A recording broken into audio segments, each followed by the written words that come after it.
Good day, everyone. So this is our presentations about working in the Middle East in international business and international trade.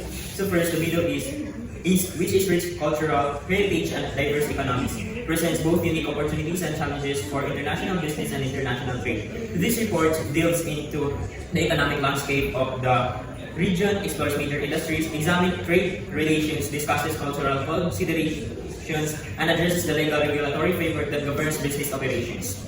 By understanding these dynamics, business can navigate the complexities of operating in this strategically significant part of the world. So, the Middle East is a region of vast geopolitical and economic importance, comprising countries that range from oil-rich states like Saudi Arabia and UAE to emerging markets such as Jordan and Egypt. These nations not only serve as significant players in global energy markets but also as emerging hubs for technology, tourism, and finance. Given its historical trade roots and cultural influence, the region is increasingly becoming a focal point for international business, attracting investment, fostering trade relations across the globe. So, economic landscape. The Middle East features some of most robust and fastest growing economies. Saudi Arabia is the largest economy in the region. So, Saudi Arabia heavily on its oil exports, which have financed extensive public spending and infrastructure development. UAE also stands out for its diversified economy. So that includes finance, tourism, and logistics, particularly through hubs like Dubai. Other notable economies includes Qatar, which has leveraged its natural gas resources to become one of the wealthiest nations globally, and Iran, rich in oil and natural gas, but is facing economic challenges due to the sanctions. Expanding markets such as Egypt and Jordan also offer significant growth potential, with expanding consumer markets and growing sectors including telecommunication and tourism. Major industries. There are four major industries. First, oil and gas. Oil and gas industry remains the backbone of Middle Eastern economies. The region holds a significant percentage of the world's global oil services, and its oil exports plays a crucial role in global energy supply. However, businesses must navigate the volatility associated with fluctuation oil prices, which can significantly impact economic stability and investment strategies. Second is construction and infrastructures. The construction sector has experienced rapid growth driven by government spending on infrastructure and urban development projects. Mega projects such as the new project in Saudi Arabia and the various skyscrapers in the UAE highlight the scale and ambition of this industry. The region presents vast opportunities for construction firms, architects, and engineers. Third is technology and innovation. A burgeoning tech screen has emerged in the Middle East, particularly cities like Dubai. And the governments are promoting entrepreneurships and innovations through various initiatives and funding mechanisms. Key sectors include fintech, e-commerce, artificial intelligence, and digital health, attracting substantial investment from both regional and international players. And the last is tourism.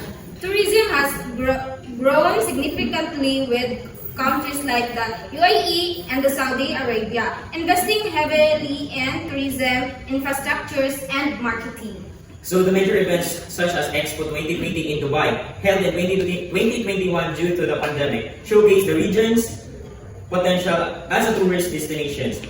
Efforts to promote cultural heritage and luxury tourism are creating new avenues for business growth. So all of these are major industries that drive economic growth and development in the country or region. So next, trade relations.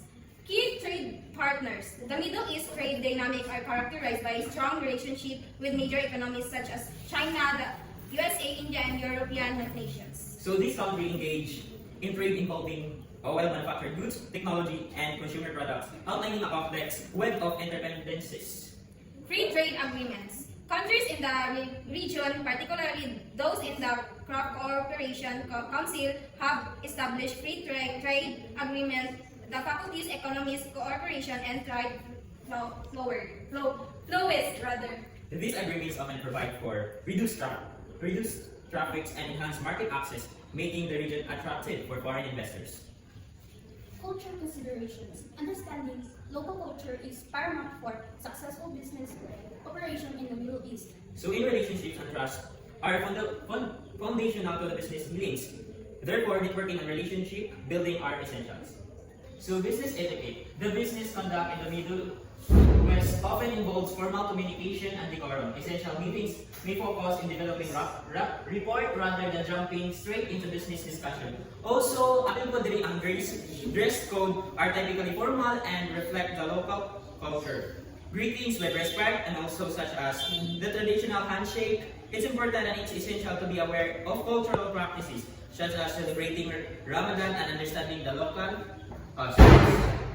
As for business etiquette, it says na kailangan ang formal communication, for example, greetings, introduction, etc. And as for initial meeting, it means na inyong gimitingan is dili na bago or giiwas ra nga discussion. Challenges in doing business. While the Middle East offers vast opportunities, it also associated with a lot of challenges. Geopolitical risks and regional stability can pose significant concerns for business. Economic fluctuations, particularly related to oil process, can impact investment, climates and growth prospects. And also, cultural barriers and differing business practices may lead to misunderstood and hinder business operations. As for the challenges in doing business in the Middle East, ang challenges na pwede maka-affect sa business is natural disaster and regional instability like politics, economic challenge, terrorism, and regional rivalry. Opportunities for international business. The Middle East ongoing initiatives to diversify its economic present numerous of opportunities for international business such as renewable energy, technologies and tourism are ripe for investment.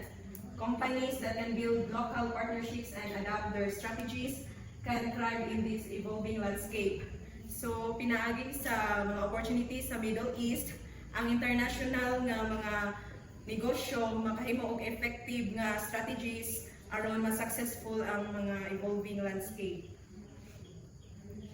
The Middle East stands out as a region rich in business potential, but success requires an understanding of its cultural, economic, and regulatory landscapes. By embracing local customs and forming strategic partnership, businesses can not only navigate the challenges but also unlock significant opportunities in this dynamic market. By understanding to the cultural, economy, o regulatory landscapes of the Middle East, ang mga negosyo can navigate sa mga significant opportunities.